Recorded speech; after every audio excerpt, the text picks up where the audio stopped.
รายการต่อไปนี้เป็นรายการทั่วไปสามารถรับชมได้ทุกวัย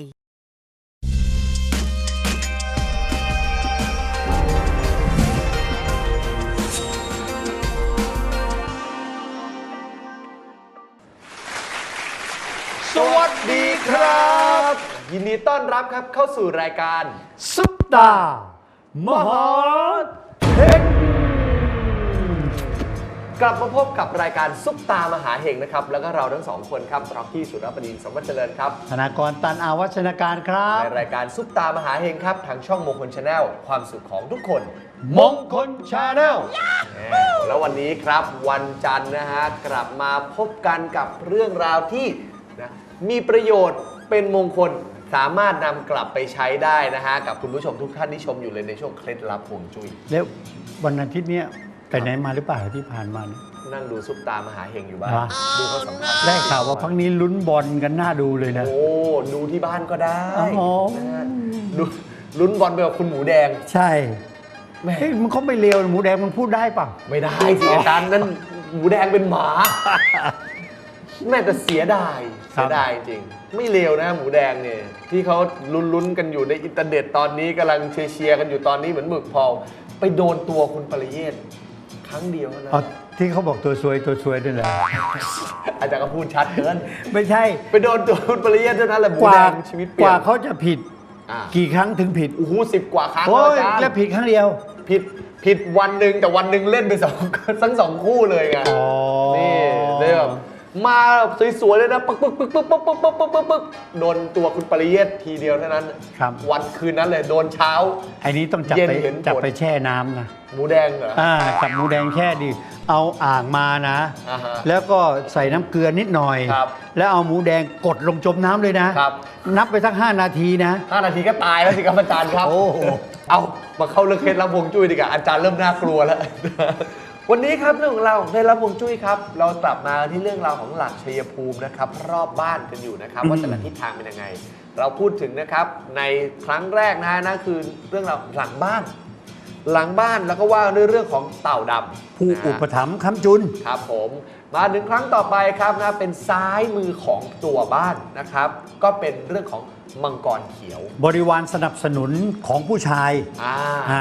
แล้วก็คราวที่แล้วที่ผ่านมาครับเรามาพูดถึงขวามือของตัวบ้านนะครับนั่นก็คือเสือขาวบริวารฝ่ายหญิงที่ช่วยสนับสนุนตัวเราครับผมนะฮะและครั้งนี้ครับทิศสุดท้ายนะครับนะเป็นทิศที่สำคัญเหมือนกันนะครับนั่นก็คือ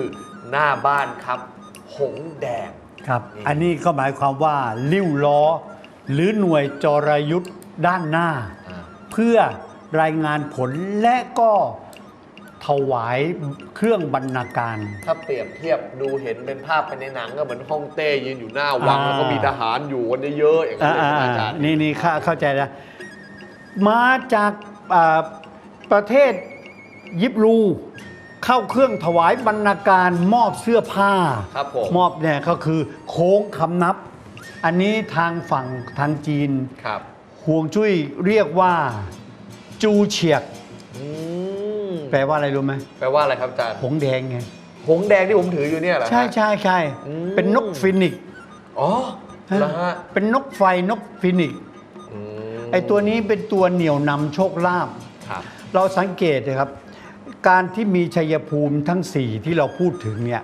ถ้าสมมุติว่าเราจะเล่นแบบชัยภูมิทั้ง4ขาดอันใดไม่ได้เลยเอาจริงครับต้องครบนะคุณมีคนสนับสนุนแล้วด้านหน้า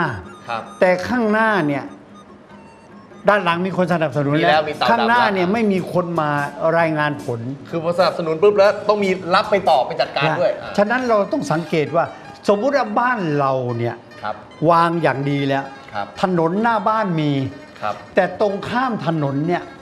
กลับไม่มีบ้านเลยแสดงว่าบ้านของคุณนั้นขาดบริวารช่วยหาสตังค์บริวารซ้ายมังกรเขียวกับเสือขาวเนี่ยเป็นบริวารที่ช่วยประคองบ้านประคองบารมีแต่ด้านหน้าคือเอาเงินมาส่งต้องทำยังไงอาจารย์ต้องจัดยังไงดีหน้าบ้านเนี่ยครับเพราะฉะนั้นหน้าบ้านฝั่งตรงข้ามไอเราจะไปปลูกตึกก็ไม่ใช่บ้านของเราถูกไหมถูกครับเราเห็นเวลาคนจีนเวลาจัดไหว้เทพเจ้าเขาจะมีโต๊ะอันหนึ่งข้างหน้าตั้งหน้าบ้านเลยตั้งไว้ข้างหน้าเพราะเวลาเรามาไหว้ ต้องเอาของวางอยู่บนโต๊ะนะนี่คือทูลเสนอฉะนั้นไอ้ตัวโต๊ะนี้เป็นตัวกั้นโชคลาภที่ไหลออกแล้วดันเข้าเพราะฉะนั้นเราต้องให้มีสมมติว่าหน้าบ้านเราเป็นทางลาบเป็นอย่างเนี้ยครับผมแล้วลาบไปเลยไม่มีสะดุดเลยอย่างนี้ไม่ถูกแล้วเขาถึงให้ทำคล้ายๆสันหรือธรณีประตูด้านหน้าไว้นิดหนึ่งอ้าวแล้วถ้าเป็นอย่างนี้บ้านสมัยนี้ก็เป็นกับหมดสิจานเพราะว่ามันมีเขาเรียกว่าอะไรรางของประตูบ้านนะมันก็เป็นเหล็กกรึกเหมือนกันอย่างนี้ได้ไหมอาจารย์อันนี้ถูกแต่ถ้าเราจะทำให้ดีนะเราต้องเหมือนกับเราเทราดปูนเพื่อให้เวลารถเข้ามาอย่าให้มันเหยียบเหล็กนี่เสริมขึ้นไปอีกหน่อยนี่คือการเสริมที่เราไม่รู้ตัวฉะนั้นเราต้องสังเกตว่าบ้านเรา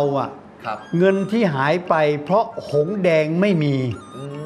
หงแดงไม่มีก็เปรียบเสมือนหงแดงตกน้ำหน้าบ้านมีท่อมีถนนเนี่ยต่ำกว่าหน้าบ้านมากเกินไปไหลออกไปเลยมันไหลออกใช่แต่ถ้าตัวถนนต่ำกว่าคุณไม่ต้องกลัวแต่ฝั่งที่เวลาขึ้นไปทางโน้นแล้วเขาเกิดมีสันคูน้ำขึ้นเป็นสันเนี่ยนั่นกลับเป็นส่งผลดีต่อบ้านเราใช่เนี่ยมันทดลองให้รู้เพราะขาดไม่ได้สักอย่างหนึ่งครับผมแล้วตัวหงแดงนี่นะมันจะมีสีอะไรนะรู้ไหมมันก็ต้องสีแดงไม่ใช่หรือถูกนะผมคิดว่าจะตอบสีฟ้าโอ้สีฟ้าได้ไงโอ้เจ้าหงฟ้าต้องเป็นหงแดงและต้องมีสีแดงฉะนั้นใครที่เจอหน้าบ้านพวกมีสีกลุ่มสีแดงอ่อนๆสีแดงไม่มากเกินไปนั้นคือเป็นการเสริมหงแดงเอาแบบนวลๆสักหน่อยนึงอะไรอย่างนี้เช่นบางทีอาจจะปลูกต้นไม้แล้วมีดอกไม้สีแดงๆหน่อยๆใช่ไหมอาจารย์ไอ้ตรงเนี้ยตำราเนี้ยเขาใช้วิธีการเราไปดูฮวงซุยสุสานครับไอ้บางคนเฮ้ยหน้ามีหลังมีภูเขาหน้าติดน้ำยะขาดไปนิดหนึ่งหลุดจากน้ำต้องเป็นเนินดินถ้าหน้าติดน้ำอย่างเดียวมีแต่ไหลอย่างเดียวเพราะฉะนั้นเขาถึงมีวิธีการเสริมฮวงจุ้ยให้ครบ4สัตว์พวกนี้ไว้ในบ้านด้วยการจัดมุมของบ้านหลังวางเต่าซ้ายวางมังกรขวาวางเสือด้านหน้าวางหงส์ไว้นี่คือเป็นการชดเชยย่อตำแหน่งมาให้หมดแปลว่าถ้าคุณเป็นเจ้าสัวอยากจะไปก่อสร้างอยากจะไปทำอะไรที่ไหนคุณไปยืนอยู่กลางที่ของคุณแล้วดูดังที่เราพูดมาทั้งหมด4 ครั้ง4ชัยภูมิเนี่ยมันขาดตัวไหนบ้างถ้าสมมุติขาดเต่าดำคุณต้องสร้างตึกข้างหลังเป็นเต่าดำแทนก่อนถ้าขาดหงแดงข้างหน้าคุณควรสร้างเรือนเล็กๆเช่นตู้ยามมีร้านค้าเล็กๆอยู่ด้านหน้าก่อนที่จะเข้ามาในบริเวณเราให้นึกสภาพอย่างนี้แล้วย่อชัยภูมิซ้ายขวาหน้าหลังนี้มาความสำเร็จก็จะเกิดอย่างไม่ยากเลยครับเพราะว่าเดี๋ยวจะเปิดศูนย์การค้าทำไมศูนย์การค้าก็ต้องยึดหลักนี้นะเหรออาจารย์ใช่เดี๋ยวนะผมลองนึกตามดูธนาคารอะไรเนี่ยที่ไฟเพิ่งไหม้ไปไม่วันก่อนนี่เป็นชัยภูมิใช้หลักนี้เลยแล้วทำไมมันถึงดีไปไหม้ได้ไปไหม้เพราะดาวมันมาส่งเสริมอยู่แต่ละปีไม่เหมือนกัน